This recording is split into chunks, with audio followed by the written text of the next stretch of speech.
Dans cette vidéo, à partir de l'observation d'une courbe, je vais parler de variation d'une fonction. Cette courbe représente une fonction f qui à x associe son image à f de x. Elle est définie sur l'intervalle 1, 5,5 que je lis ici en jaune. Ce point appartient à la courbe. Alors si son abscisse est x, son ordonnée est f de x.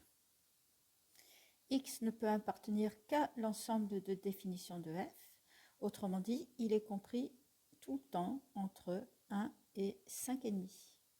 Enfin, puisque le sens de lecture est de gauche à droite, eh bien, je vois que ma courbe descend d'abord, puis remonte. Je place mon point au début de la courbe. Je ne vais m'intéresser qu'à l'abscisse x. Et je rappelle que le sens de parcours est de gauche à droite. Je vais donc faire parcourir la courbe à ce point.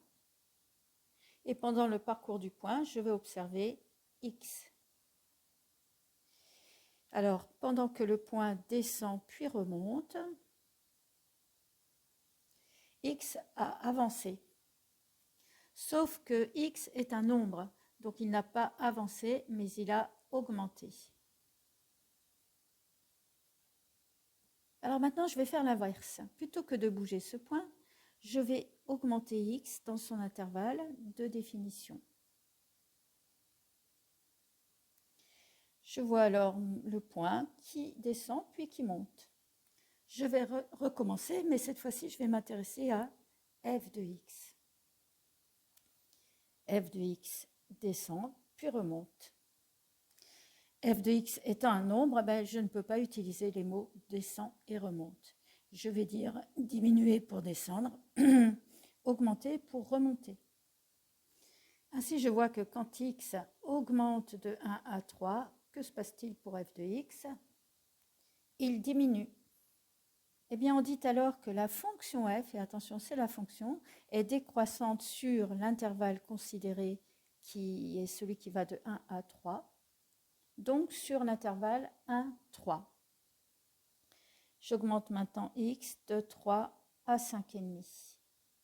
Cette fois-ci, f de x a augmenté. On dit alors que la fonction f est croissante sur l'intervalle considéré 3, 5,5. Ainsi, plutôt que de dire qu'une courbe descend, et quand elle descend, ça ne peut être que d'un point à un autre, on dira que la fonction f est décroissante sur l'intervalle considéré, qui est ici l'intervalle 1, 3.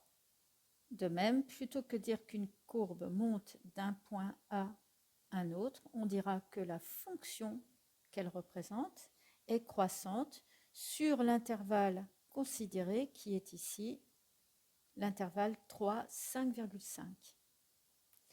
Pour finir, lorsqu'on étudie si une fonction f est décroissante ou croissante sur un intervalle, eh bien ça signifie qu'on étudie les variations de cette fonction f.